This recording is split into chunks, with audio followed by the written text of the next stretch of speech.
So, it's year 1030. A sarkaz mercenary sells a slave named Dokutah in exchange for some weapons in the Scar market. There's a crowd surrounding someone. It's theresa. He plans to bring the mercs in the market back to Castel and challenges the mercs who are unwilling to comply. Meanwhile, theresa meets with Scar Market's boss, a cyclops named Scar Eye. She requests him to order his mercs to purge the aristocrats of the royal court so that she and theresa can establish the military commission. Before leaving, the twins took the mercs and freed some of the slaves in the Scar market.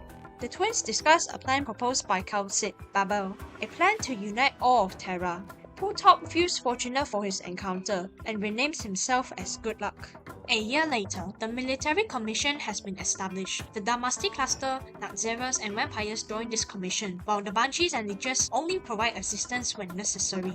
At the same time, BABEL has been established, hiring staff from different races and nations, and exchanging technology from all around the continent. However, since some of its members are Lifanians, a portion of the sarkaz who have been scarred by the war between Lifania and Castel are furious about it. Even with kal'tsit protecting them, some BABEL members deviated from the planned route, resulting in an assault against them.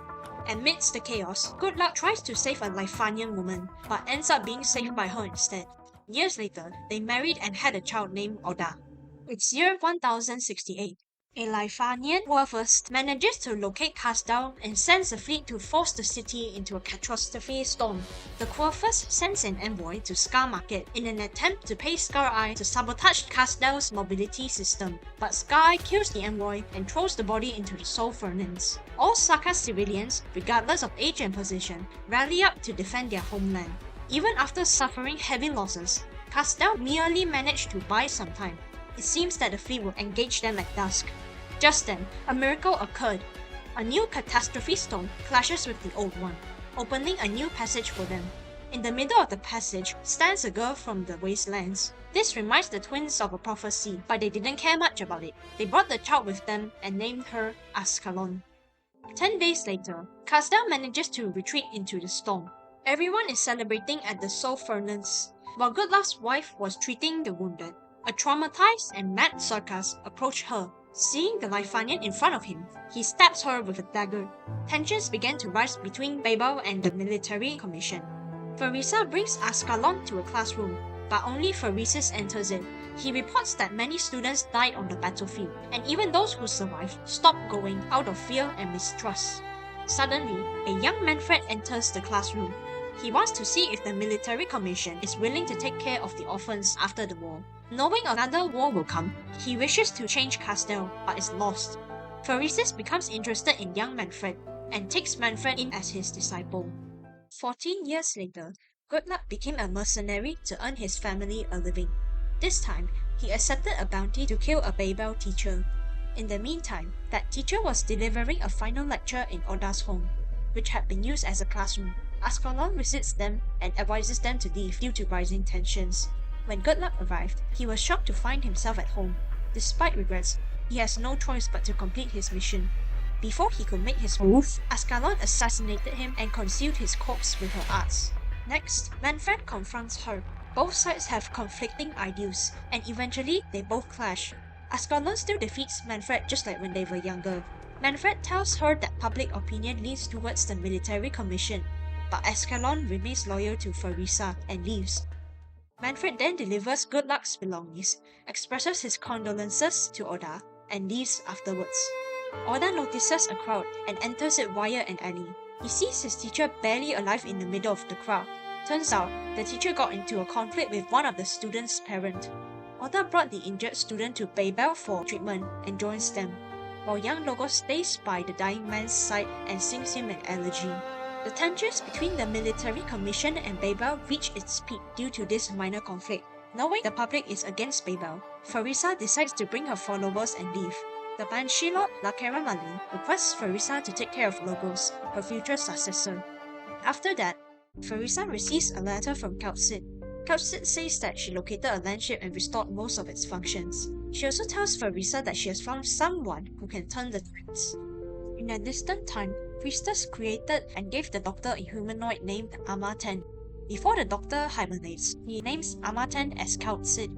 and tells her to find traces of life on Terra, to find hope, and to find herself. Year 1090. With the help of Closure, kal'tsit and Theresa managed to modify the energy and defense modules of the land ship and prepared the operation to wake up the Doctor in the sarcophagus. Despite the contingency measures she prepared, kal'tsit is still anxious, but nevertheless, she unlocks the sarcophagus and finally awakens the Doctor. However, PRTS wakes up and sounds an alarm. PRTS contacts a couple of notes, but there's no signal. The Doctor then realized they were the only one who woke up. The Doctor also realized that a new civilization was born on Terra. Unable to find any records of Originium's development, he asks kal'tsit of the current progress, and later states that kal'tsit had woken them up too early. Then, the Doctor understands that kal'tsit woke them up for help. The Doctor approaches Theresa and requests her to help them explore Terra's civilization with the power of the Black Crown. After that, Theresa expresses her ideals to the Doctor. The Doctor marvels at it, but comments that not many could understand it. She requests the Doctor to reveal the truth about Originium. The Doctor, however, wasn't able to give Theresa an answer, because the development of Originium has taken a different turn. So, the Doctor decides to travel around Terra to find out the effects of Originium on Terran's civilization. Theresa also lets Ascalon to experience life outside Castel. Along the way, the Doctor saves a child from a convoy accident in Wimbledon. Her name is Amiya. Since her parents died in the accident, and Amiya got infected, knowing how Terrans treat the infected, they decide to bring Amiya on their journey. Savage also joins them to help take care of Amiya along the way. Seeing Amiya's Oripathy complications, the Doctor vows to search for a cure for Oripathy. Year 1091. Worried about Amiya's condition and not wanting her to drift around Wimbledon, the Doctor decides to cut their trip short and return to Babel. Before the Doctor arrives, kal'tsit and Closure attempt to wipe the Doctor's boarding records. After doing a background check, Amiya is permitted to board onto Rhodes Island. The Doctor introduces Theresa to Amiya. kal'tsit takes Amiya for an Oripathy checkup. The Doctor tells Theresa that Originium wasn't supposed to bring suffering. They then ask Theresa why Babel seeks to compromise the military commission. Theresa doesn't answer, but brings the Doctor to an Originium wasteland. Within the Originium clusters, there's a garden in it. Theresa explains that those flowers were once Originium, but with Babel and Theresa's research, they managed to decipher Originium and revert it back to its original form. Okay, let me explain. To save themselves from a certain annihilation, the Doctor's civilization started the Originium project to create Originium, which functions as a storage device. Everything it assimilates goes into the assimilated universe, and the main objective of the project is to let Originium assimilate the whole land.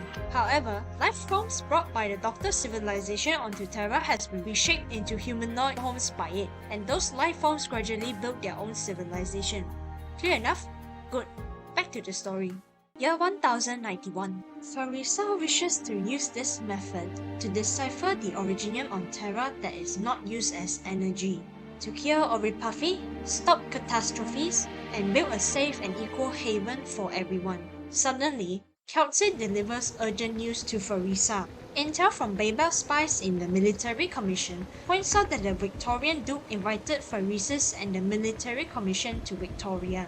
Theresa returns to Castel to bring those unwilling to take part in the war back to Babel, accompanied by a majority of Babel's combat personnel. Meanwhile, some radical royal court soldiers surrounded the lamp ship and prepare to attack it.